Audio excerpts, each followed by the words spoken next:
Hello everyone, मैं निखिल कुमार स्वागत करता हूं आपका skills for everyone YouTube channel में। आज के रियल लाइफ में जहां हर बच्चे पढ़ाई में दिन रात मेहनत कर रहे हैं और डिग्रियां ले रहे हैं, बट रियल लाइफ में जब वो स्टेप लेते हैं तो वो हमेशा एक चीज से लैग कर रहे होते हैं, स्किल्स। और वही स्किल्स की कमी को देख के स्किल्स फॉर एवरीवन का मिशन जो है वो क्लियर है कि हम सभी मिलके, आप और हम मिलके स्किल सीखें और ताकि रियल लाइफ में हर प्रॉब्लम को सॉल्व कर सकें। तो इसी मिशन के साथ skills for everyone YouTube channel introduce कर रहा है एक वेब डेवलपमेंट प्लेलिस्ट। इसमें आप बेसिक से लेकर एडवांस तक वेब डेवलपमेंट के कंपोनेंट्स पढ़ेंगे, जिसमें आप HTML, CSS एंड जावास्क्रिप्ट जैसे लैंग्वेज सीखेंगे।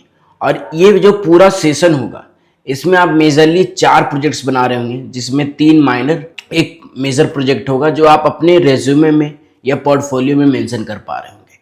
तो ये जो पूरा सेशन है ये बहुत ही फुल्ली प्रैक्टिकल 100% बनाया गया है। अगर आप बिगिनर हो या तो फिर ऐसे स्टूडेंट जो कोड तो समझते हैं बट प्रोजेक्ट्स बनाने में कंफ्यूज होते हैं, तो ये पूरा प्लेलिस्ट आपके लिए है। तो बिना देर किए शुरू करते हैं, लेकिन उससे पहले अगर चैनल में नया आए हो तो सब्सक्राइब कर लो और बेल आइकन दबाना बिल्कुल मत भूलना, क्योंकि स्किल्स फॉर एवरीवन चैनल में आप डेली कुछ नए स्किल सीख रहे होगे, जिसके हेल्प से आप अपने डिजिटल लाइफ में, डेली के लाइफ में बड़े बड़े प्रॉब्लम को सॉल्व कर रहे होगे।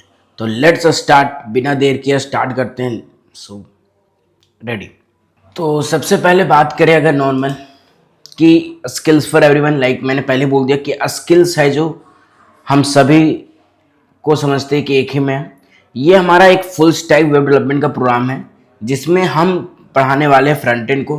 और फ्रंट एंड में अगर हम बात करें वेबसाइट में, तो वेबसाइट में मेजरली 3 कंपोनेंट्स होते हैं, HTML, CSS एंड जावास्क्रिप्ट।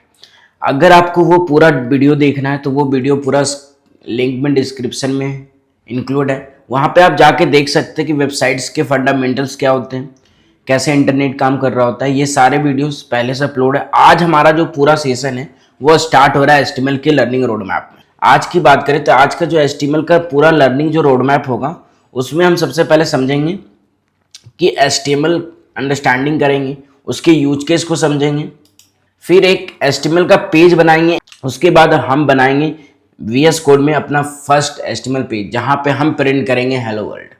उसके बाद हम समझेंगे कि एक्चुअली HTML का जो स्ट्रक्चर है वो कैसे काम कर रहा है। उसके बाद हम समझेंगे सबसे मेजर चीज टैग्स। टैग्स क्या होता है HTML में, जो नॉर्मली हर बच्चे सुनते हैं कि टैग्स होता है, पर एक्चुअली होता क्या है टैग्स। उसके बाद हम लोग पढ़ रहे होंगे HTML में लिस्ट, किस तरह से हम लिस्ट बनाते हैं, कैसे लिस्ट अनऑर्डर्ड ऑर्डर्ड वे में हम करते हैं। और उसके बाद पढ़ रहे होंगे एट्रीब्यूट्स। ये ऐसे टॉपिक्स हैं जो मेजरली इंटरव्यूअर भी अपने इंटरव्यू में पूछता है। तो समझेंगे कि एट्रीब्यूट्स क्या होता है, कैसे काम कर रहा होता है, और कैसे एक पेज से और एक सेक्शन से हम दूसरे सेक्शन में नेविगेट कर पा रहे हो। उसके बाद कुछ और भी पढ़ेंगे HTML में कि कौन कौन से और स्पेशल टैग्स हैं जिसके हेल्प से हम कुछ चीज़ें और अच्छा कर पा रहे हैं। उसके बाद जब भी आता है सिमेंटिक टैग्स के बारे में कि सिमेंटिक टैग्स क्या होता है, सिमेंटिक टैग्स में क्या क्या चीज़ें पढ़ेंगे। उसके बाद हम पढ़ेंगे थोड़ा सा फॉर्म्स और इनपुट, कोई भी फॉर्म हम जब बनाते हैं तो उसमें क्या क्या इनपुट होता है, कैसे हम फॉर्म को क्रिएट करके कैसे उसको जो सबमिट करते हैं, और फॉर्म में कौन कौन से एट्रीब्यूट्स होते हैं। तो आज का जो पूरा सेशन जो होने वाला है वो फुल्ली प्रैक्टिकल होगा, जहाँ पे हम हर एक चीज़ को देखेंगे कि कौन सा टैग्स कैसे काम कर रहा है, कौन क्या स्ट्रक्चर बन रहा है। तो आज हम पढ़ने वाले HTML के structure, tags, attributes, list, form के बारे में भी एक्सप्लोर कर रहे होंगे, मीडिया एलिमेंट्स पे भी ध्यान दे रहे होंगे, और सिमेंटिक टैग्स एंड नेविगेशन पर भी। तो ये जो पूरा जो सेशन होगा वो फुल्ली प्रैक्टिकल होगा, तो बने रहना। और ये उससे पहले एक बात बता दूं, HTML में खुद एक बहुत बड़ा चैप्टर है। अगर आप दिन भर या रात भर या कितनों घंटा का सेशन कर लो ना, तो HTML खत्म होने वाला नहीं है, क्योंकि इसमें लाखों टैग्स हैं। यहाँ तक कि इतने टैग्स हैं कि मैंने आज तक अपने रियल लाइफ में यूज नहीं की। पर ये जो पूरा जो सेशन होगा HTML का, आई थिंक इतना आपके लिए इनफ होगा HTML को समझने के लिए। अगर एक बार आप किसी भी स्ट्रक्चर को समझ लेते हो किसी वेबसाइट का, तो आराम से आप कोई भी टैग आराम से आप अपने किसी भी ब्राउज़र से पिक करके उसको यूज कर सकते हो अपने डेली लाइफ में। तो अब शुरू करते हैं फुल्ली प्रैक्टिकल। तो सबसे पहले समझते हैं कि एक्चुअली व्हाट इज HTML। तो HTML का फुल फॉर्म होता है हाइपर टेक्स्ट मार्कअप लैंग्वेज, जो वेब डेवलपमेंट में फाउंडेशन का काम कर रहा होता है। ये डिफाइन करता है वेबसाइट्स में स्ट्रक्चर को। लाइक जब भी हम कोई भी वेबसाइट देखते हैं, नॉर्मली अमेजोन का देखते हैं या फ्लिपकार्ट का देखते हैं या जोमेटो का, तो सबसे ऊपर आता है नैव बार, जहाँ पे हमें ऑप्शन रहता है कि क्या क्या चीज़ें हैं। लाइक अगर हम नॉर्मली बात करें यहाँ पे, और यहाँ पे जो सबसे ऊपर जो दिखा रहा है ये जो हमारा जो सबसे ऊपर हेडलाइन ब्लैक स्क्रीन पर है, तो ये हमारा दिखा रहा होता है कि ये हमारा नैव बार है। फिर इसको हम बोलते हैं हीरो सेक्शन, जहाँ पे स्लाइड हो रही है, प्रोडक्ट्स बार बार स्लाइड कर रहे हैं यहाँ पे। फिर ये आता है कार्ड सेक्शन कि कहाँ पे कौन कौन से एलिमेंट्स हैं। फिर उसके बाद आ रहा होता है कि ये एक स्लाइड आ रहा होता है जहाँ पे स्लाइडर का यूज कर रहा होता है, जहाँ पे अलग अलग चीज़ें हो रही। तो ये जो हमारा पूरा वेबसाइट है, ये इस तरह से हम बता रहा होता है कि कहीं ना कहीं कि एक स्ट्रक्चर वे में सबसे पहले नैव बार है, फिर सेक्शन वाइज जो प्रोडक्ट है, लास्ट में हमारे पास फुटर है जहाँ पे सारी चीज़ें बता रहा है कि क्या क्या अमेजोन का है। तो ये जो एक पूरा वेबसाइट का जो स्ट्रक्चर है वो कहीं ना कहीं डिफाइन हम कर पा रहे होते हैं HTML के थ्रू पे। जब भी बात कर रहे होते हैं HTML में, तो HTML मेजरली यूज होता है जब भी हम कोई वेबसाइट्स बना रहे होते हैं, वेब एप्लीकेशंस कर रहे होते हैं, या कोई डॉक्यूमेंट्स बना रहे होते हैं तब। तो सबसे पहले हम समझे कि क्या होता है। तो HTML हो गया है डन। अब समझते हैं कि HTML यूज कहाँ करते हैं। जैसा कि मैंने बताया कि HTML आपका वेब पेज का एक स्ट्रक्चर दे रहा होता है, तो उसी तरह अब HTML की अगर बात करें यूज की, तो सबसे पहले हम समझते हैं कि कोई भी वेब पेज हम जब बना रहे होते हैं तो वहाँ पे हम यूज कर रहे होते हैं HTML के। जब भी हम वेब एप्लीकेशन में कोई भी कंटेंट लिख रहे होते हैं, उस कंटेंट को जो स्ट्रक्चर करने का काम होता है वो हम करते हैं HTML से। और अगर आपको कुछ भी अपने वेब पेज में इंक्लूड करना होता है, लाइक इमेज, ऑडियो या वीडियो, तो वहाँ पर भी हम यूज कर रहे होते हैं कहीं ना कहीं HTML। तो फाइनली ये दोनों टॉपिक खत्म हुआ। अब समझते हैं कि कैसे अपना फर्स्ट HTML का पेज यानी हेलो वर्ल्ड का पेज VS कोड में बनाएं। तो उसके लिए कुछ स्टेप्स हैं। सबसे पहले हमें बोला गया है ओपन VS कोड। अगर आप न्यू बिगिनर हैं और आपको पता नहीं है कि VS कोड क्या होता है, तो VS कोड को समझो ऐसे कि VS कोड एक एडिटर है। लाइक अगर हम नॉर्मली हिंदी लैंग्वेज या इंग्लिश लैंग्वेज लिखते हैं तो अपने नोटबुक में लिखते हैं, उसी तरह VS कोड भी एक नोटबुक की तरह है, जिसके हेल्प से हम कोडिंग जर्नी यानी कोई भी लैंग्वेज जब आप सीखते हो कोडिंग जर्नी, तो वहाँ उसको लिखकर हम उसको आउटपुट देख पा रहे होते हैं कि कैसे होता है। तो VS कोड एक एडिटर है जहाँ पर आप अपने कोड को लिखते हो और उसके हेल्प से आप अपने कोड के आउटपुट को देख पा रहे होते हैं। तो नॉर्मली अगर आपको VS कोड डाउनलोड करना है, तो नॉर्मली आप जाइए गूगल पे और लिखिए डाउनलोड VS कोड, और यहाँ पे अपने सिस्टम के अकॉर्डिंग, लाइक अगर आप विंडोज़ में हैं तो विंडोज़ के अकॉर्डिंग डाउनलोड कर ले, अगर आप मैक में हैं तो मैक के अकॉर्डिंग डाउनलोड कर ले, और डाउनलोड करके नेक्स्ट नेक्स्ट नेक्स्ट सेटअप करके आराम से ये इजीली सेटअप हो जाता है। तो फाइनली अब हम स्टार्ट करते हैं कि एक्चुअली VS कोड कैसे होता है। तो जब आप VS कोड ओपन कर रहे होगे तो कुछ इस तरह का आपको इंटरफेस दिख रहा होगा। तो सबसे पहले एक स्टेप तो हो गया कि VS कोड को ओपन करना है।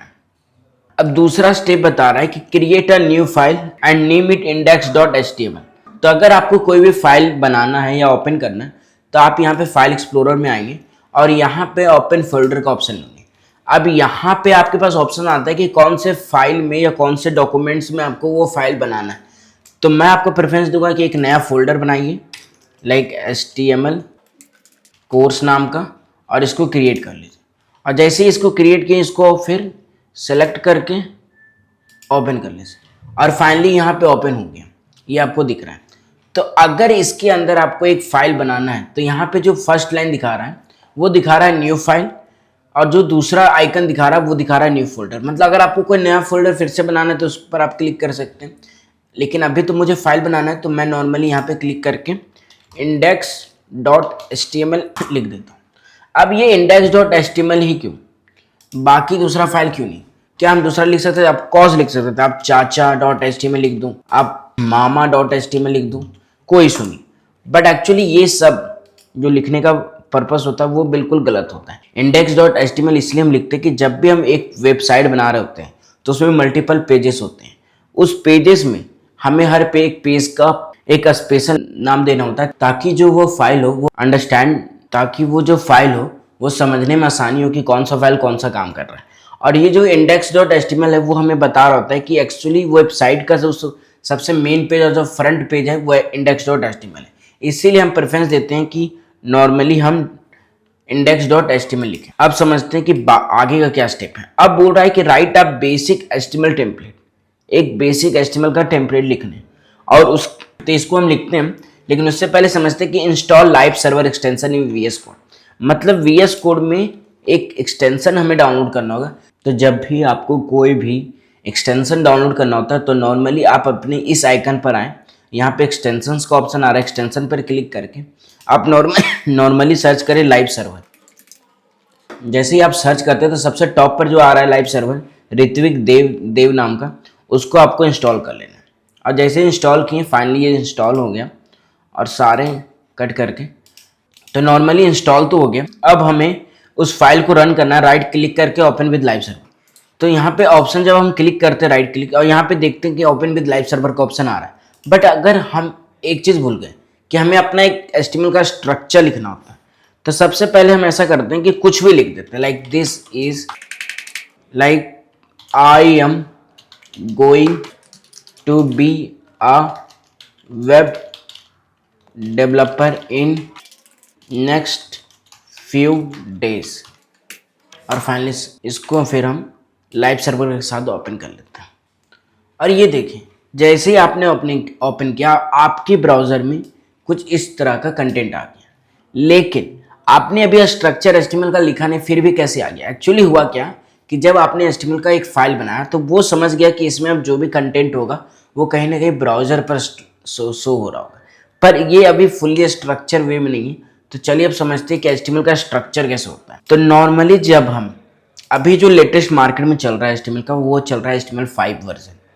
तो नॉर्मली हमें जब अगर कोई भी स्ट्रक्चर लिखना होता है तो हम सबसे पहले लिख रहे होते हैं HTML.5, और जैसे ही इसको लिख के क्लिक किए तो ये आपका एक स्ट्रक्चर आ रहा होता है। फिलहाल के लिए आप ये 2 लाइन हटा देना और ये यहाँ से समझना कि एक्चुअली ये काम कैसे कर रहा है। तो ये है जो एक मेजर और बेसिक है जो स्ट्रक्चर होता है HTML का, जिसमें हम समझते हैं कि कौन कौन सा क्या क्या काम कर रहा है। तो सबसे पहले अगर बात करें इसकी डॉक टाइप HTML की, तो ये एक्चुअली बता रहा होता है कि जो आप डॉक्यूमेंट बनाए हो वो है जो HTML का टाइप है। मतलब it defines the document type. फिर ये जो दूसरा लाइन बता रहा होता है वो बता रहा होता है कि एक्चुअली जो आप HTML का जो पूरा कोड लिख रहे हो, HTML में जो भी लिख रहे हो वो आप इंग्लिश लैंग्वेज में लिख रहे हो। It defines the language. अब आती है एक बात, हेड टैग। हेड टैग क्या होता है? लेकिन उससे पहले हम समझ वापस से आते हैं अपने। तो जब भी बात करें हेड टैग की, तो हेड टैग आप ऐसे समझो, उससे पहले हेड टैग से पहले आप ये समझो कि देखो यहाँ पे नॉर्मली HTML का टैग ओपन हुआ और यहाँ पे उसका बंद हो रहा है।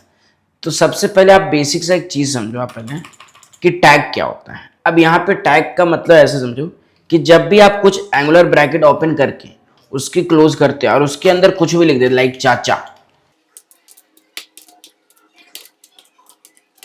लाइक आप लिखे, तो ये जैसे आपने लिखा, तो फाइनली हम बात करें कि कौन कौन सा स्टेप्स कवर हो गए। तो VS code I think cover हो गया, राइट?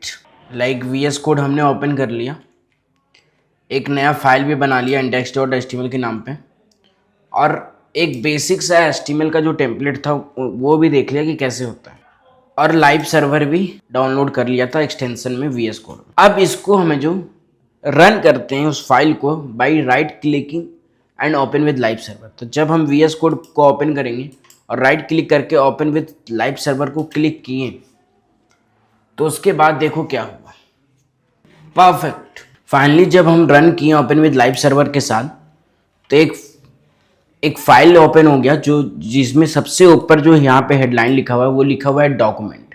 ये डॉक्यूमेंट बता रहा होता है टाइटल, कि आपका जो वेबसाइट का जो मेन टाइटल है, जो टाइटल का नाम होगा। लाइक अगर हम बात करें नॉर्मली किसी भी अदर एप्लीकेशन की, लाइक हम बात करते हैं जोमेटो की, तो जब जोमेटो का वेबसाइट आप ओपन करते हो तो यहाँ पे जो देखिए टाइटल लिखा आता है जोमेटो, तो ये टाइटल हमें बता रहा होता है कि इस पूरा वेबसाइट का टाइटल क्या होने वाला है, क्या नाम रहने वाला है। उसी तरह जब हमने अपना एक डॉक्यूमेंट बनाया था index.html नाम का, और उसको जब रन किया तो डॉक्यूमेंट नाम का ऊपर का टर्म आ गया, क्योंकि आपने अगर यहाँ मेंशन किया था डॉक्यूमेंट। अगर यहाँ पे आप लिख देते गूगल और वापस से इसको आप रन कर रहे होते तो यहाँ पे आपको देखिए दिख गया गूगल, ये गूगल बता रहा है। तो टाइटल हमें बता रहा होता है कि टाइटल किस तरह से काम करता है। अब नॉर्मली वापस से आते हैं अपने नोट्स पर कि क्या क्या हमने कवर किया। तो बात करें कि लाइव सर्वर के साथ ओपन करके देख लिया कि क्या चीज़ें काम हो रही है, तो ये भी डन हमारा। अब जब एक बार सारा चीज़ डन हो गया तो हम समझ सकते हैं कि स्टेप जो थे वो डन हो गए। अब आता है HTML के स्ट्रक्चर पे कि जो एक्चुअली स्ट्रक्चर हम बनाए थे, बेसिक कंपोनेंट्स जो बनाए थे वो एक्चुअली होता क्या है। तो सबसे पहला लाइन याद कीजिए, हमारा जो था VS कोड में वो था डॉक टाइप HTML। सो डॉक टाइप HTML हमें बता रहा होता है कि डॉक्यूमेंट का टाइप क्या रहने वाला है। मतलब अगर डॉक्यूमेंट का टाइप लाइक होता है TXT टेक्स्ट फाइल वाला, लाइक इमेज JPG या PNG में, वो बता रहा होता है कि इमेज है। उसी तरह वीडियो का टाइप होता है MP4, लाइक PPT का PPTX। उसी तरह इस डॉक्यूमेंट का टाइप है हमारा HTML। उसके बाद आता है HTML हमारा होता है मेन टैग, जिसको हम बोलते हैं रूट एलिमेंट। रूट एलिमेंट को आप इस तरह समझिए कि वो एक ऐसा एलिमेंट, रूट एलिमेंट आप ऐसे समझो कि रूट एलिमेंट एक ऐसा एलिमेंट टैग है जिसके अंदर बाकी सारा चीज कंटेंट होगा। आइदर वो आपका कोई भी कंटेंट हो, चाहे वो आपका इमेज हो, चाहे वो आपका वीडियो, चाहे वो आपका कोई भी कंटेंट हो, ये सारा चीज आपको रूट एलिमेंट के अंदर ही मिलेगा। अब HTML के टैग के बाद आता है head tag. Head tag actually contain कर रहा होता है मेटा डेटा। अब मेटा डेटा क्या होता है, जब भी आप कोई वेबसाइट्स बना रहे होते हैं तो उसको आप गूगल पर रैंक करना चाहते हैं SEO के माध्यम से, SEO के लिए कीवर्ड्स देते हैं। वो सभी जो कीवर्ड्स जो दिए जाते हैं वो हमें दिए जाते हैं हेड टैग्स के अंदर। और जब भी आपको किसी वेबसाइट का टाइटल देना होता है, जैसे अभी हमने देखा था गूगल वाला या डॉक्यूमेंट वाला, उसी तरह जब भी हमें अगर कोई टाइटल देना होता है तो हम हेड टैग के अंदर दे रहे होते हैं।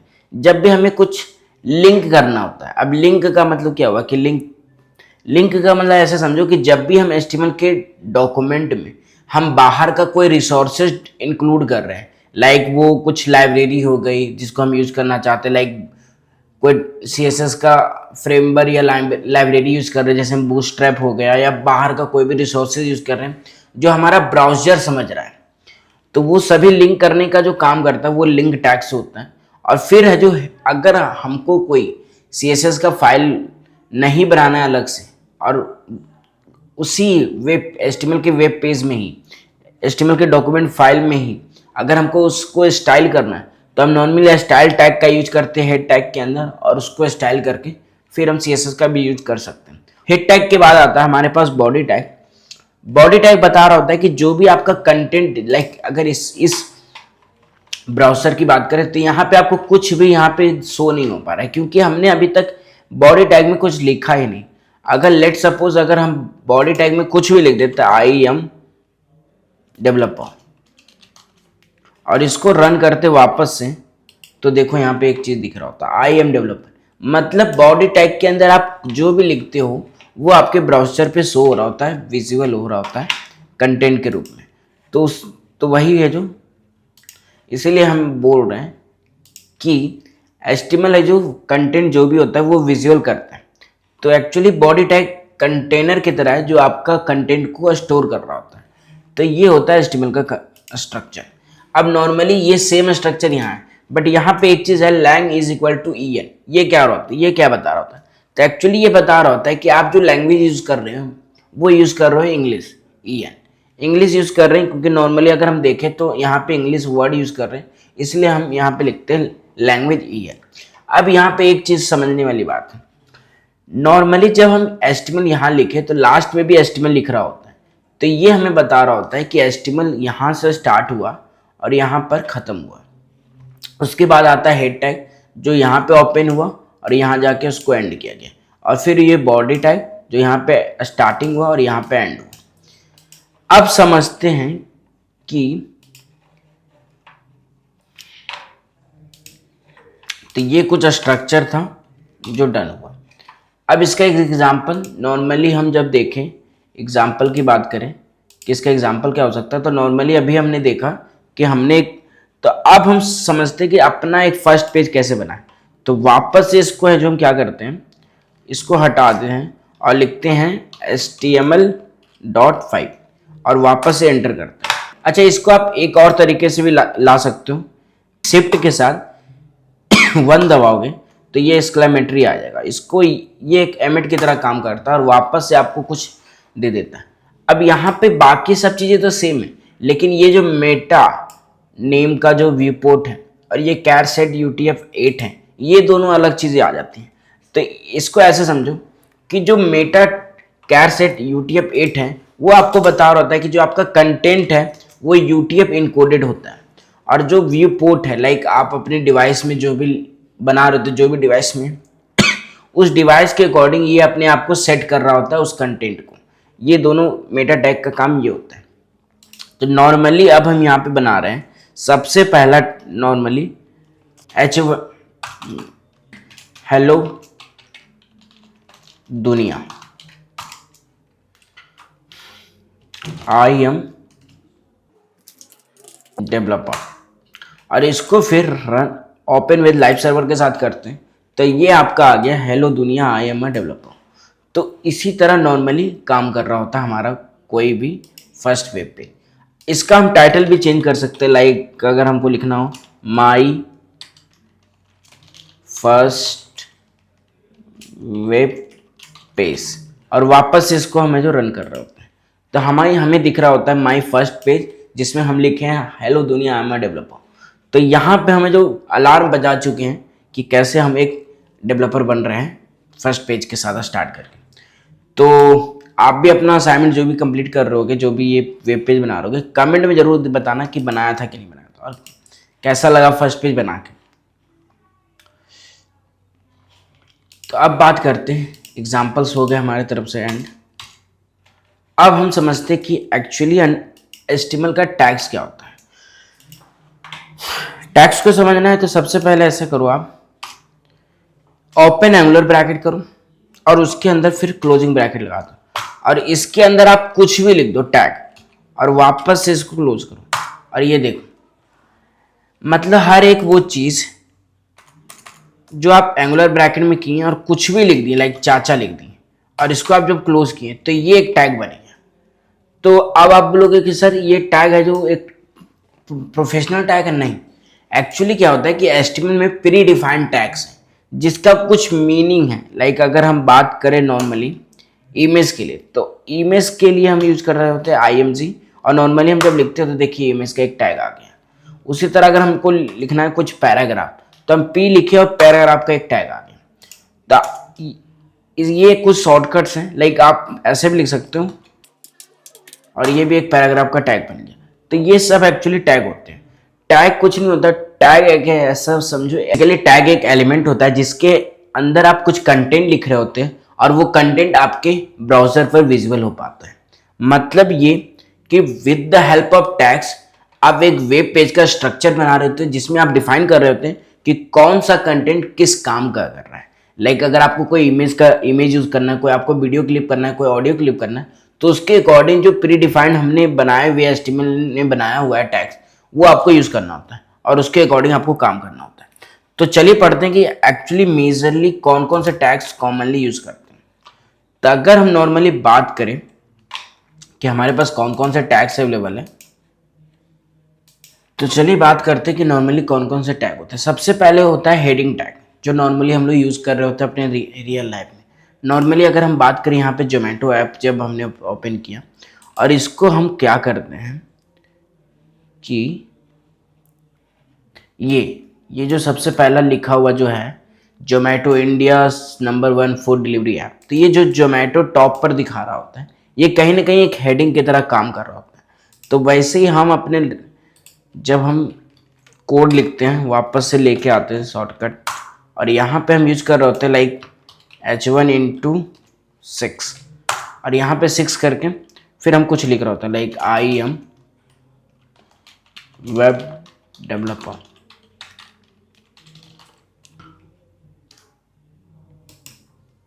फिर हम यहाँ यूज़ कर रहे होते हैं S2 का, और यहाँ पे हम लिख देते हैं I am going to create 4 major projects. फिर यूज़ करते हैं S3 का। ये सारे हेडिंग टैग्स होते हैं जिसमें हम बता रहे होते हैं कि H1 है जो सबसे हाईएस्ट है और S3 है जो S6 सबसे लोवेस्ट है। लाइक यहाँ लिख दिए हेलो दुनिया, यहाँ पे लिख दिए like skills for everyone H5। Normally आप यूज़ कर सकते हो लाइक कुछ भी लिखने के लिए, लाइक मैं वेब डेवलपर बनूंगा। और S6 में लिखते हैं कि ये पूरा प्लेलिस्ट ज़रूर देखूंगा। और इसको फिर हम लाइव सर्वर के साथ ओपन कर रहे होते हैं। और ये देखो क्या हुआ, जब हमने देखा तो सबसे पहले H1 टैग आया, फिर H2 आया, H3 आया, H4 आया, H5 आया, H6 आया।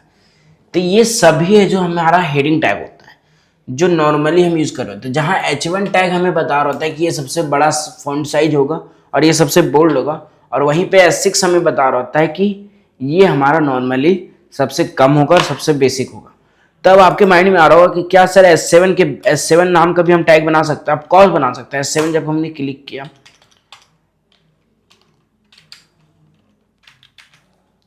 जब हम नॉर्मली S7 लिखे और क्लिक किए तो ये भी एक टैग बन गया। और इसके अंदर भी हमने अगर कुछ लिख दिया कि चाचा हमारे विधायक हैं, और इसको जब हमने रन किया तो नॉर्मली क्या हुआ कि हम सभी देखें कि H1 से लेके S6 तो काम कर रहा था हेडिंग की तरह, पर S7 काम नहीं किया। क्योंकि क्या होता है कि S7 में वो बाय डिफॉल्ट जो उसका साइज होता है वो पैराग्राफ टैग की तरह ही काम कर रहा होता है। इसीलिए हम S6 तक ही डिफाइन, इसीलिए HTML में S6 तक ही हेडिंग टैग डिफाइन हुआ है। S7 पैराग्राफ की तरह इंक्लूड करता है, इसलिए हम इसको इग्नोर करते हैं। और ये हुआ हमारा हेडिंग टैग। अब पढ़ते हैं कि और बाकी कौन कौन से टैग हैं। अब आता है उसके बाद पैराग्राफ टैग। अब हम पैराग्राफ की बात करें तो ऐसा हो ही नहीं सकता कि पैराग्राफ कहाँ नहीं है। अगर हम नॉर्मली विकीपीडिया करते हैं ओपन, अब विकीपीडिया में ये देखो, नॉर्मली जब ये देख रहे होते हैं यहाँ पे ये कंटेंट, ये कंटेंट, ये कंटेंट, ये सारे जो कंटेंट है, ये कंटेंट, ये सारे एक पैराग्राफ की तरह है। लाइक अगर यहाँ पे बात करें विकीपीडिया, यहाँ पे जो अब सबसे बड़ा लिखा हुआ है ये एक हेडिंग की तरह काम कर रहा है। यहाँ पे हम नॉर्मली ये जो एक पूरा एक जो पेज दिख रहा है वेबसाइट का, यहाँ पे नॉर्मली अलग अलग चीज़ें बनाई गई है। और इसमें जो हेडिंग है, पैराग्राफ है, एलिमेंट्स है, इमेज है, यहाँ पे फॉर्म का कुछ है सेशन, यहाँ इमेज टैग, ये इमेज है। तो ये सारी चीज़ें हम कवर करेंगे। तो वापस से आते हैं और समझते हैं कि एक्चुअली कैसे पैराग्राफ टैग काम कर रहा होता है। तो अगर हम नॉर्मली लिखे पी टैग तो पैराग्राफ आ गया। फिर यहाँ पे हम लिखते हैं लॉरम 100 और इसको क्लिक करते हैं। लॉरम 10 किया और इसको क्लिक, लॉरम 10 करके क्लिक किया और वापस से देखिए 10 वर्ड का खुद डिफाइन आ गया। और इसको हमें जो लाइव सर्वर के साथ ओपन करते तो यहाँ पे वापस से वो डॉक्यूमेंट दिखाया और यहाँ पे हमें दिखा दिया कि ये देखो जो भी आप कंटेंट लिखे हो वो इस तरह से आपने लिख दिया। फिलहाल के लिए मैं जोमेटो और विकीपीडिया को हटा देता हूँ और ये आपका शो दिखाता हूँ और फाइनली मैं VS कोड को हटा देता हूँ और यहाँ पे आपका वो कंटेंट शो हो गया। तो ऐसे ही कुछ काम कर रहा होता है पैराग्राफ टैग। अब बात करते हैं एंकर टैग की, कि जब भी आप कुछ एंकर टैग लाइक नॉर्मली अगर हम बात करें किसी भी अलग वेबसाइट के बारे में, किसी के पेज में चले जाते हैं, लाइक अगर हम याद किए facebook.com, जब हम यहाँ पे क्लिक किए या तो हम ऐसा करते हैं फेसबुक ओपन करते हैं, डायरेक्ट नॉर्मली लिखते हैं फेसबुक। अब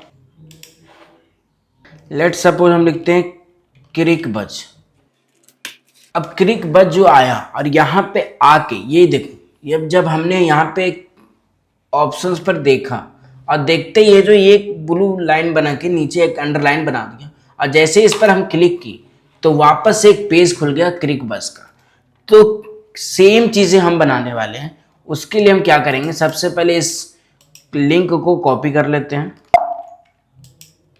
इसको कॉपी कर लेते हैं और वापस से आते हैं अपने VS कोड में, और हम भी एक चीज़ बनाते हैं अपना क्रिक बस ओपन करने का ट्राई का। तो नॉर्मली क्या लिखा हुआ था उसमें, एक H1 बनाते हैं और उसमें लिखते हैं क्रिक बज। उसके लिए अगर हमें एंकर टैग यूज़ करना होता है कि एंकर टैग बनाएं और यहाँ पे वो लिंक डाल दिए। लिंक यहाँ HRF में बता रहा होता है कि आपको वो रेफरेंस देना होता है जहाँ पे वो क्लिक होने वाला है। तभी हमने उस लिंक को कॉपी किया था, उसको हम पेस्ट किए और यहाँ पे लिख दिए ओपन क्रिक बज, और इसको वापस से हमें जो इसको लाइव सर्वर के साथ ओपन करते हैं। जैसे ही हम ओपन क्रिक सर्वर पर क्लिक किए तो ये वापस एक जो क्रिक बस का वेबसाइट खोल दिया जाता है। तो इसी तरह नॉर्मली हम काम कर रहे होते हैं अपने एंकर टैग का। जैसे हमने उस पूरे गूगल में जाके सर्च किया और एक लिंक से दूसरे लिंक पर चले गए, उसी तरह हमारा डॉक्यूमेंट में अगर हम इस क्रिक बस पर ओपन की तो ये हमारा एक वेबसाइट खुल गया।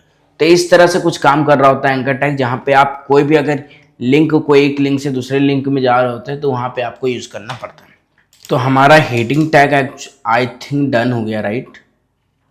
एंड अगर एक बार डन हो गया तो एक बार कर लेते हैं कि हाँ ये डन हो गया है। तो heading tag done, paragraph tag done और एंकर टैग भी डन। एंकर टैग, एंकर का मतलब ही होता है लिंक। आप समझते हैं इमेज टैग के बारे में। अच्छा एक चीज़ और, एंकर टैग क्या कंटेंट या किसी पैराग्राफ या किसी नॉर्मल टेक्स्ट पर ही होगा? नहीं, एक्चुअली एंकर टैग हर एक जगह इंक्लूड हो सकता है, चाहे वो आपका वो कोई भी कंटेंट हो।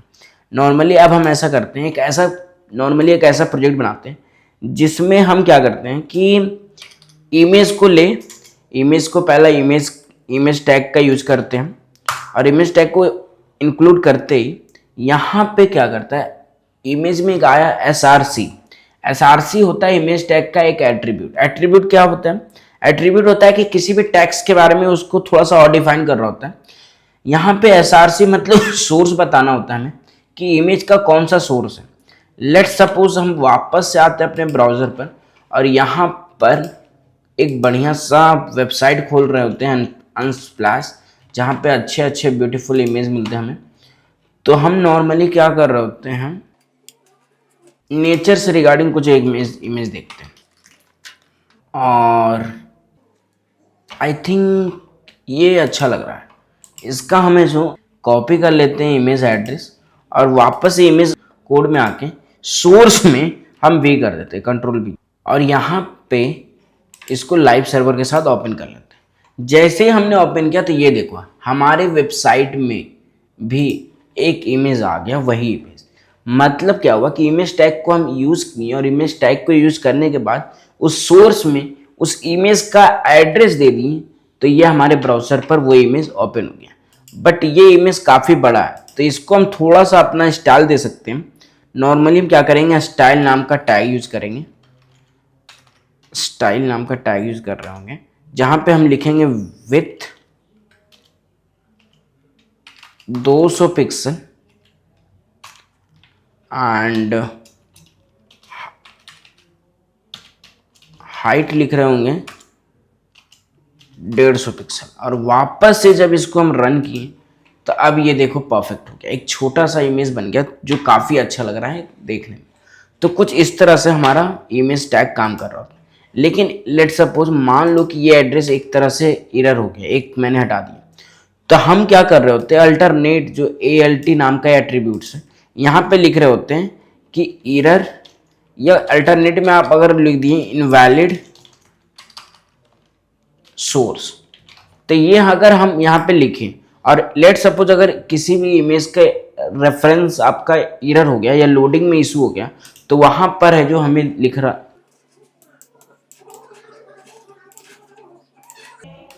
लेट सपोज कि हमने अगर वो इमेज हटा दिया और इस कुछ एरर कर दिया और वापस से ओपन विद लाइव सर्वर किए, तो यहाँ पे वो इमेज तो नहीं आया, पर उस इमेज पे इनवैलिड सोर्स आ गया। ये बता रहा होता है कि अगर इमेज आपका कोई भी उसका जो रेफरेंस है अगर वो एरर है या गलत है, तो उसके जगह पे अल्टरनेट में जो हम लिखे होंगे सेम टू सेम चीज़ें वो हो रही होगी। लाइक कभी कभी होती है कि वेबसाइट्स लोडिंग कम होती है या स्पीड कम होती है, तो वहाँ पे अपने आप लिखा होता है लोडिंग या समथिंग एरर, तो वो सब अल्टरनेट टैग्स के हेल्प से होता है। तो फाइनली इमेज टैग भी ओवर हो गया आई थिंक। अब समझते कि आगे क्या हमारे पास टैग है। तो इमेज टैग भी खत्म। अब एक समझते हैं लाइन ब्रेक। अच्छा, लाइन ब्रेक क्या होता है? बहुत अच्छा चीज़ है। लाइन ब्रेक से अगर ऐसे समझते हैं कि पैराग्राफ टैग लिए और हम लॉरेन 10 लिए और इसको एंटर किए। अब हम चाहते हैं कि ये जो इलिट है, इलिट के बाद एक लाइन नीचे ब्रेक होते हैं, उसके लिए बी आर टैग का यूज़ करते हैं और नॉर्मली बी आर टैग को यूज़ कर रहे होते हैं। और जब इसको हम ओपन विद लाइव सर्वर करते हैं तो ये देखो एलिट के बाद लाइन टूट गया, जो वो पूरा एक लाइन में आना था वो अब जो इस लाइन तोड़ के फिर नीचे आया। अगर हम वही वापस से बी आर टैग को हटाते हैं तो क्या होता है? तो नॉर्मली ये एक ही लाइन में आएगा। देखो ये एक पूरा एक लाइन में है, लेकिन अगर हम चाहते हैं कि कहीं पर स्पेस दे के उसको नीचे लाए तो हम नॉर्मली यूज कर रहे होते हैं बी आर टैग का और इसको एंटर करते हैं और वापस से देखें तो वो वहां पे लाइन ब्रेक हो गया। लेकिन अब आपके माइंड में क्वेश्चन आ रहा होगा कि सर यहाँ पे बी आर टैग के बाद वापस से एक बी आर टैग क्यों नहीं आया क्लोजिंग वाला? तो यहाँ पे आता है टैग्स का कुछ कंसेप्ट। टैग्स मेजरली दो टाइप के होते हैं, एक होता है सेल्फ क्लोजिंग टैग, एक होता है क्लोजिंग टैग। क्लोजिंग टैग ऐसा टैग है जिसमें हमें खुद से क्लोज करना होता है। लाइक अगर हम नॉर्मली लिख रहे थे पैराग्राफ टैग, लाइक हम नॉर्मली लिखते हैं H1 टैग, चलो लेट सपोज H1 टैग। तो यहाँ पे जैसे हम लिखें तो वापस से खुद ही आ गया क्लोजिंग टैग, ये वापस से खुद क्लोज हो गया। लेकिन अगर वही हम लिखते बी आर टैग तो ये जो सेल्फ क्लोजिंग टैग है, जो अपने आप समझ गया कि ये खुद ही है जो बंद हो गया है उसी एक वर्ड में, उसी एक टैग में, इसको बंद करने की हमें जरूरत नहीं पड़े। तो ये हमारा हुआ एक क्लोजिंग टैग और ये हमारा हुआ एक सेल्फ क्लोजिंग टैग। तो ये सारे चीजें मेजर जो ऐसे टैग्स हैं जो हम अपने डेली लाइफ में यूज कर रहे होते हैं। हम एक काम कर रहे होते हैं, अब एक असाइनमेंट है हमारे पास कि ऐसा करते हैं कि हम एक काम करते हैं कि अभी हम क्या करते हैं कि एक लिंक ओपन करते हैं, एक असाइनमेंट बनाते हैं जिसमें होगा क्या कि हम सबसे पहले लिखेंगे कि गूगल सर्च करो, गूगल पे क्लिक करो और गूगल को क्लिक करते ही वो गूगल का वेबसाइट ओपन कर दें और उसमें फिर गूगल का वेबसाइट ओपन करते हैं, कुछ ऐसा बनाते हैं। तो सबसे पहले हम लिखते हैं असाइनमेंट नंबर 1, H1 में लिख रहे होते हैं। अच्छा, यहाँ पे अगर आप कैपिटल टैग भी यूज कर रहे हो तो लाइक अगर मैंने लिख दिया H1 और इसको लिखते हैं तो ये केस सेंसिटिव नहीं होता। मतलब आप इसको कैपिटल में लिखो या लोअर में, ये दोनों है जो HTML आराम से समझ जाता है। पर मैं आपको बोलूँगा कि नॉर्मली आप लोअर केस में लिखो ताकि बाकी के लैंग्वेज में आपको स्विच करने में आसान। तो H1 टैग में हम क्या किए, गो टू गूगल। अब यहाँ पे हम चाहते हैं कि गो टू गूगल नाम का हेडिंग तो हो बट उसमें क्या हो, एंकर टैग भी इंक्लूड हो। तो आप H1 के बाद एक एंकर टैग लगाने के लिए ए लिखते हैं और वापस से आप क्लिक करते हैं और वापस ये जो गो टू गूगल है वो यहाँ से हटा के एंकर टैग के अंदर दे देते हैं और यहाँ पे हम लिख देते हैं www.google.com और इसको फिर हम रन कर रहे होते हैं। तो इससे होगा क्या कि जो गो टू गूगल है वो H1 की तरह बिहेव तो करेगा लेकिन उसमें एंकर टैग का भी यूज हो रहा होगा। जो गो टू गूगल है जो हेडिंग 1 की तरह तो बिहेव करेगा बट वो रेफरेंस दे रहा होगा google.com पे, जिसको क्लिक करते google.com नाम का वेबसाइट खुल जाएगा। तो इसको जब हम लाइव सर्वर के साथ ओपन करते हैं तो ये हमारा H1 की तरह बिहेव तो किया और जैसे हम इसको क्लिक किए तो हमारा google.com नाम का खुल गया। पर यहाँ एक एरर आया कि google.com ये समझ ही नहीं पाया कि google.com है भी कि नहीं। तो लेट सपोज हम देखते कि google.com का क्या हो रहा है। जब हम किए तो google.com तो हुआ लेकिन इसका जो पूरा वेबसाइट था ये हमें एरर दे दिया। तो इसको हम समझते हैं कि इसको वापस से इसको कंट्रोल ए करके कंट्रोल सी करते हैं और अपने HRF में उसको हमें जो भी कर देते हैं और वापस से इसको हम ओपन करते हैं और ओपन विथ लाइव सर्वर करते हैं। तो फाइनली ये गो टू गूगल हुआ जो H1 की तरह बिहेव किया और यहाँ पे जैसे उसको क्लिक किया तो ये हमारा गूगल ओपन हो गया। तो फाइनली हमारा एक वेबसाइट ओपन हो गया, राइट। तो इस तरह से हमारा assignment number 1 I think done हो गया। अब बढ़ते हैं आगे और समझते हैं कि आगे कौन कौन से काम या कौन कौन से टैग्स हमें पढ़ने हैं। तो फाइनली लाइन ब्रेक का भी टैग काम हो गया ख़त्म। अब समझ रहे होते हैं HTML का लिस्ट। अच्छा, लिस्ट समझाने से पहले एक आप वेबसाइट देखो जहाँ पे लिस्ट का बहुत सारा यूज़ हो रहा होगा। लाइक अगर हम नॉर्मली बात करें कौन से, चलो बात करते हैं जोमेटो की। जोमेटो में जब हम आते हैं और यहाँ पे नीचे आने के बाद किसी भी आइटम में चले जाते हैं। अच्छा, इसमें नहीं आ रहा, चलो समझते हैं लिस्ट टाइप बनाना है। तो लिस्ट टाइप,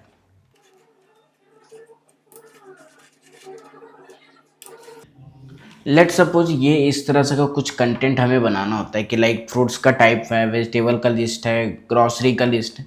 तो कुछ अगर इस टाइप का हमें बनाना होता है तो हम यूज़ कर रहे होते हैं लिस्ट कंसेप्ट। हमारे पास टाइप्स होते हैं लिस्ट के, जो 2 टाइप के होते हैं। एक होता है ऑर्डर लिस्ट, जहाँ पे हम बता रहे होते हैं कि वो जो लिस्ट है वो एक अरेंज वे में है जिसमें हम नंबर आ रहा होता है कि हाँ 1 2 3 4। एक होता है अनऑर्डर लिस्ट जो बुलेट में आ रहा होता है मेजरली। और एक होता है नेस्टेड लिस्ट, मतलब लिस्ट के अंदर भी लिस्ट को हम इंक्लूड कर रहे होते हैं।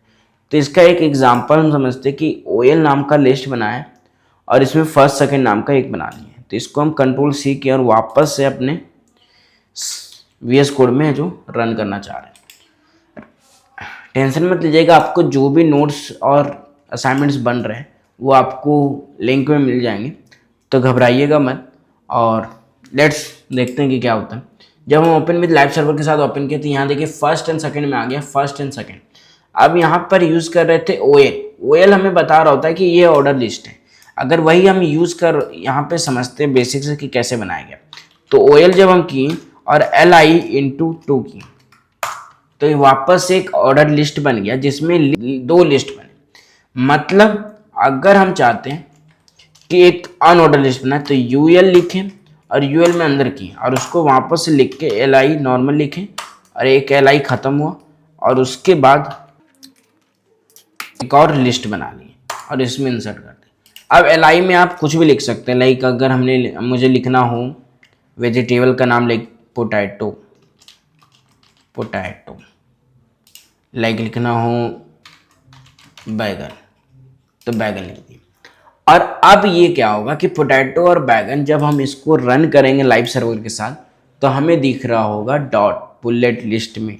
ये इसलिए क्योंकि हमने यूज़ किया अनऑर्डर लिस्ट। वही अगर हम यहाँ यूज़ कर रहे होते OL लिस्ट ऑर्डर लिस्ट तो वापस से ये दिखा रहा होता हमें एक नंबर में। तो ये हमारा एक हो गया। अब ये ऑर्डर और अनऑर्डर तो हो गया, लेकिन लिस्ट के अंदर अनलिस्ट कैसे बना सकते हैं। तो एक असाइनमेंट करते हैं कि एक OL लिस्ट बनाते हैं जिसमें हम एंटर करके एक अनऑर्डर लिस्ट बनाते हैं जहाँ पे हम यूज़ करेंगे लिस्ट का और यहाँ पे लिखते हैं फर्स्ट और एक और सेकेंड और यहाँ पे हम लिख देते हैं कि डिवीज़न और वापस से हम यहाँ एक और लिस्ट बनाते हैं जिसमें लिखा होगा स्कोर और लिस्ट बनाते हैं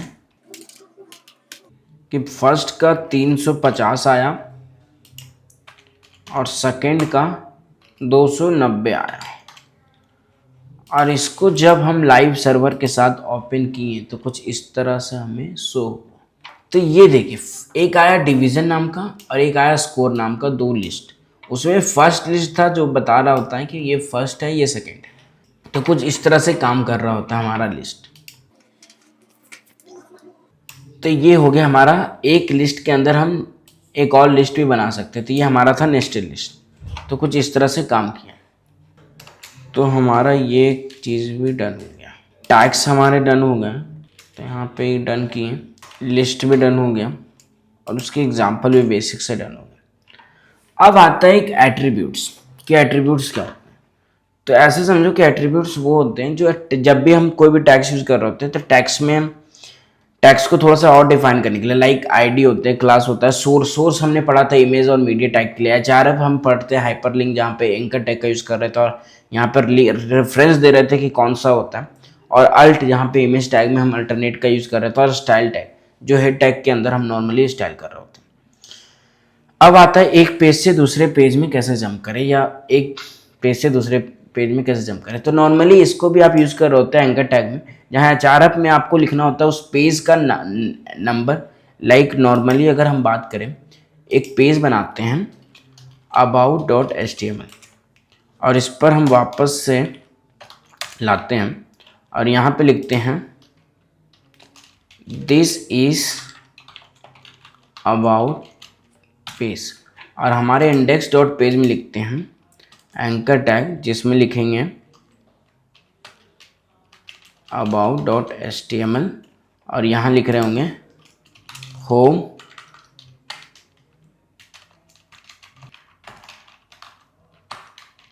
अबाउट पेज, और यहाँ पे हम h1 में लिख रहे होंगे दिस इज होम पेज। मतलब ये होम पेज बताएगा और अबाउट पेज पर जब क्लिक करेंगे तो अबाउट पेज खुल जाएगा जहाँ पे हमने लिखा है दिस इज अबाउट, कुछ इस तरह। इसको जब हम रन किए ओपन विद लाइव सर्वर के साथ तो ये हमारा दिखा रहा है कि ये एक होम पेज है, और जैसे ही होम अबाउट पेज पर क्लिक किए तो ये हमें दिखा रहा होता है कि दिस इज अबाउट पेज। तो इस तरह से एक पेज से दूसरे पेज में हम जो कनेक्ट कर पा रहे होते हैं। उसी तरह अगर सेक्शन की बात करें तो सेक्शन में नॉर्मली होता क्या है कि एचआरएफ में हम सेक्शन बाय सेक्शन देते हैं, गो टू सेक्शन, और सेक्शन को क्लिक करते ही वो ओपन हो रहा होता है। अब समझते हैं कि एचटीएमएल में थोड़े से और मेजर टैग। अब एक आता है डिव टैग। ये डिव टैग क्या होता है? सबसे पहले हम टाइटल चेंज कर रहे हैं, यहाँ पर हम नॉर्मली लिख रहे हैं वापस से माई फर्स्ट वेब पेज। जब भी हम मल्टीपल टैग्स को किसी एक टैग के अंदर रैप करना होता है तो हम यूज कर रहे होते हैं डिव टैग का। अब इसके अंदर हम कुछ भी लिख सकते हैं, like h1 this is Nikhil, फिर उसके बाद लिखे paragraph I am a full stack developer, और इसको है जो हम रन करते हैं। तो एक्चुअली ये दिख तो रहा है दो, बट एक्चुअली ये है जो किसी एक में इंक्लूड है। इसको समझने के लिए हम ऐसा करते हैं कि डिव टैग में थोड़ा सा स्टाइल ऐड करते हैं और इसको हम लिखते हैं बैकग्राउंड कलर, और इसको हम दे देते हैं वो एक हुआ कलर, और इसको हम देखते हैं कि क्या ये वापस से क्या सच में एक ही टैग में आया। तो ये देखो, एक डिव टैग था जो ये पूरा विथ लिया और उसी एक कंटेनर में दोनों चीजें आ गई। अब यहाँ पर एक चीज आया, यहाँ पर एक क्वेश्चन आया कि ये पूरा एलिमेंट विथ क्यों लिया। तो यहाँ पे एक कंसेप्ट आता है block element and inline element. Block element वो होता है जो आपका पूरा स्क्रीन का जितना भी आपका विथ दिख रहा है वो आपका पूरा कवर करता है, और इनलाइन होता है जैसे में नॉर्मली एक होता है स्पैन टैग। स्पैन टैग वो जो इनलाइन होता है जितना उसको स्पेस है उतना ही लेता है। तो अगर हम चाहते हैं कि इसको हम डिस्प्ले इनलाइन करना है तो हमें उनको बोलना होता है कि ये इनलाइन की तरह बिहेव करे, और वापस से जब हम इसको करते हैं क्लिक तो अब क्या हो रहा है कि ये है जो, अच्छा सेमीकोलन छूट गया था, वापस से जब इसको हम रन करते हैं तो ये इनलाइन की तरह बिहेव कर रहा होता है हमारे पास। हाँ, तो अब ये इनलाइन ब्लॉक की तरह, मतलब जितना उसको काम हुआ उतना ही उसने लिया, पूरा विथ को नहीं लिया। तो हमें उसको बनाने के लिए हमें लिखना होता है डिस्प्ले इनलाइन ब्लॉक। तो कुछ इस तरह से काम कर रहा होता है हमारा डिव टैग। जब भी हमें मल्टीपल चीज़ें किसी एक में इंक्लूड करना होता है तो वहाँ पे यूज कर रहे होते हैं। डिव टैग मेजरली यूज करते हैं स्टाइलिंग के लिए, लेआउट के लिए, ऑर्गेनाइजेशन के लिए। जब भी आपको मल्टीपल चीज़ें किसी एक कंटेनर में चाहिए और उसको सेट करना है तो आप इसको यूज कर सकते हैं। अब जो सबसे मेजरली क्वेश्चन जो इंटरव्यूअर पूछते हैं कि सिमेंटिक टैग्स क्या होता है। तो सिमेंटिक एलिमेंट्स ऐसे समझो कि एक ऐसा टैग जिससे हम समझ पा रहे होते कि वो एक्चुअली काम कैसे कर रहा है। जैसे में अगर हम समझे कि वैसे एलिमेंट जो डिस्क्राइब कर रहे होते उसके मीनिंग जो किसी भी इंसान को पढ़ने और मशीन को समझने, दोनों को समझने के लिए आसान होता है। जैसे हम नॉर्मली यूज़ कर रहे होते हैं हेडर। लाइक अगर हम कोई भी वेबसाइट खोलें और यहाँ पे लिखे अमेजोन का वेबसाइट खोलें, तो ये जो हमारा सबसे ऊपर है वो कहीं ना कहीं हेडर टैग है।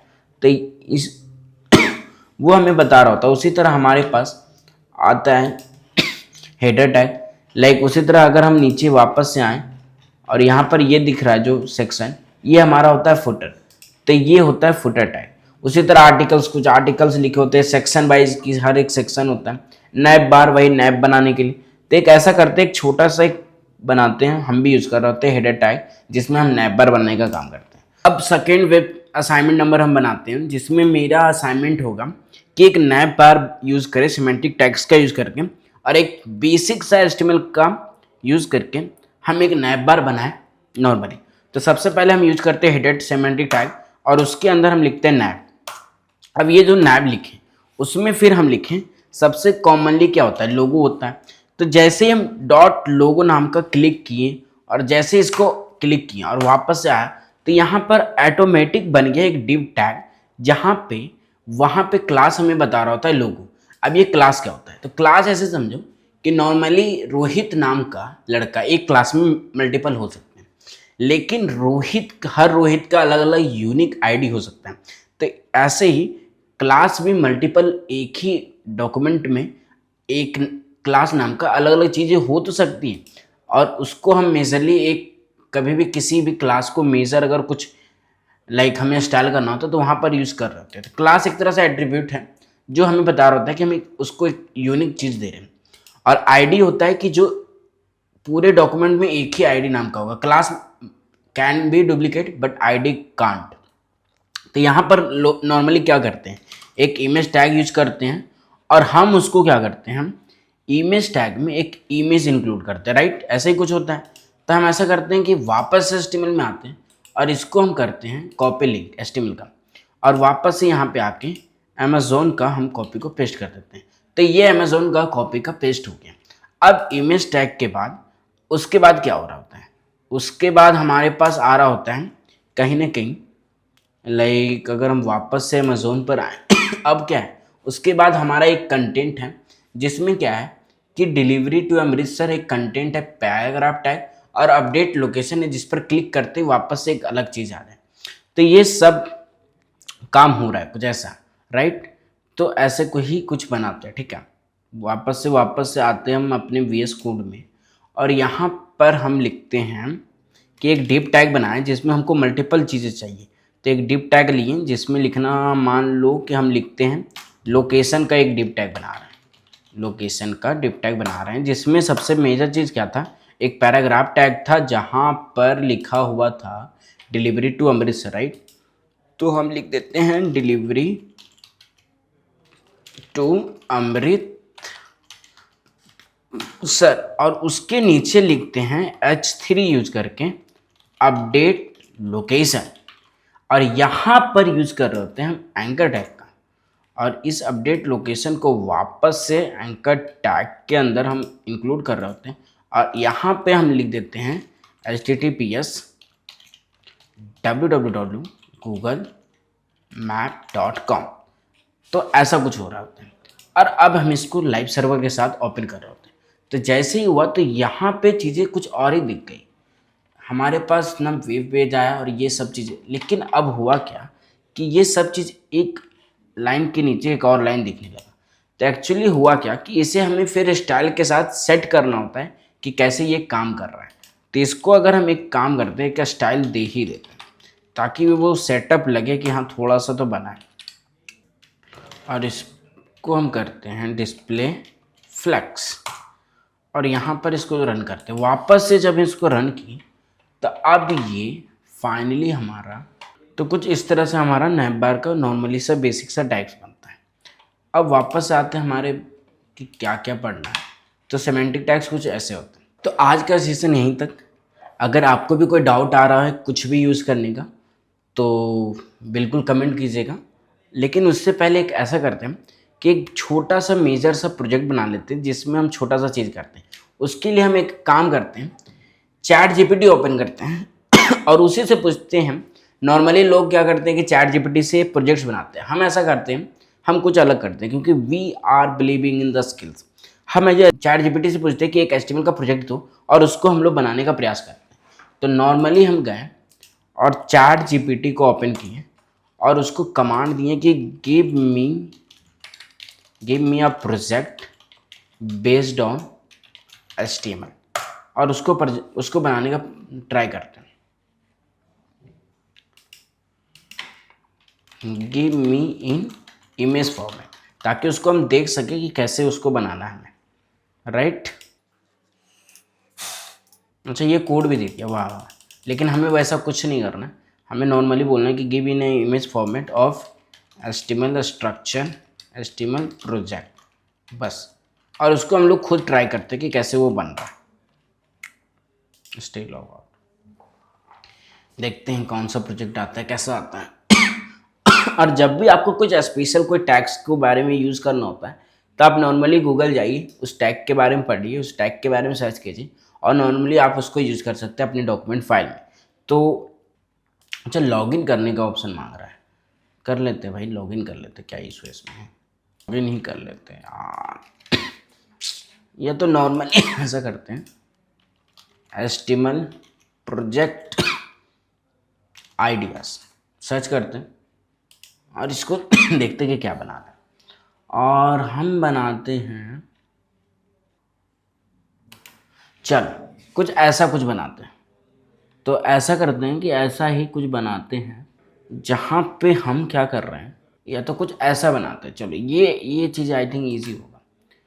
तो ये हम बना रहे हैं एक्चुअली, तो कुछ ऐसा हम बना रहे होंगे एक प्रोजेक्ट जिसमें लिखा हुआ है Jain Asmit, web developer, email है, ईमेल फिर फ़ोन नंबर है, फिर समरी है, उसके बाद वो है, फिर एजुकेशन है, फिर ऐसे है वैसे हैं। तो ये करते हैं।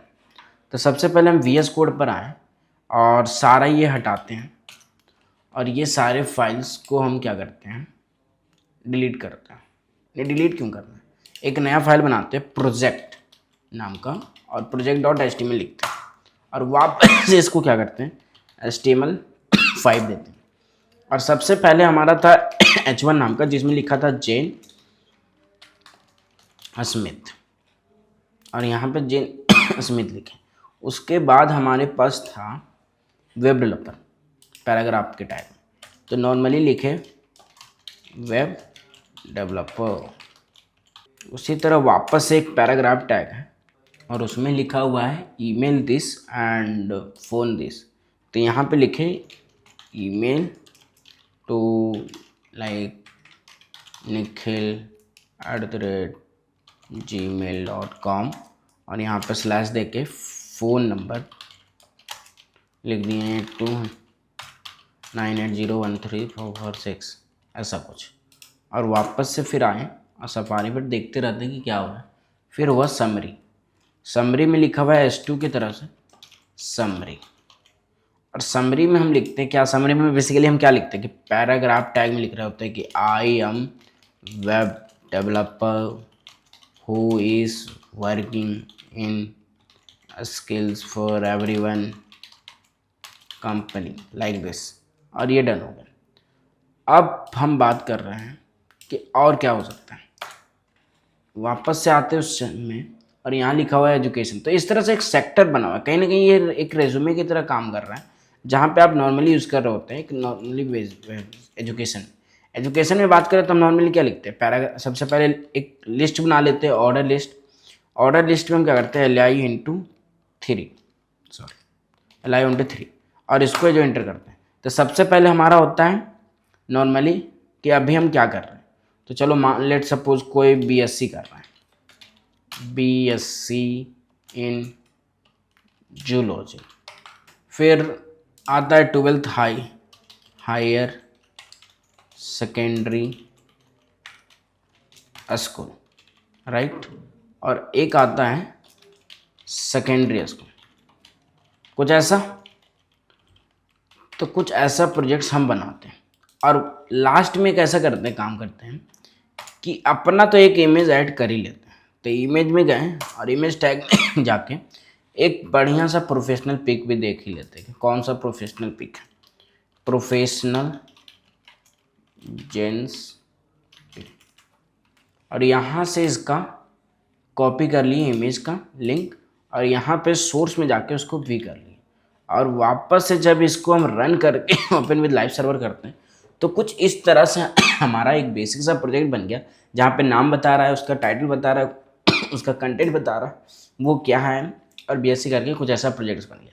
तो अगर आपने भी ये प्रोजेक्ट्स मेरे साथ लाइन बाय लाइन बनाया तो कमेंट में ज़रूर बताना कि बनाया था कि मैंने। और आप भी एक चैलेंज लेना कि चैट जीपीटी से कोई जनरेट करना अपना HTML का प्रोजेक्ट और उसको बनाने का ट्राई करना। तब तक अगले वीडियो में मिलते हैं CSS के फाइल के साथ। Be ready and take care तब तक, एंड HTML का प्रैक्टिस करते रहना। Take care, bye.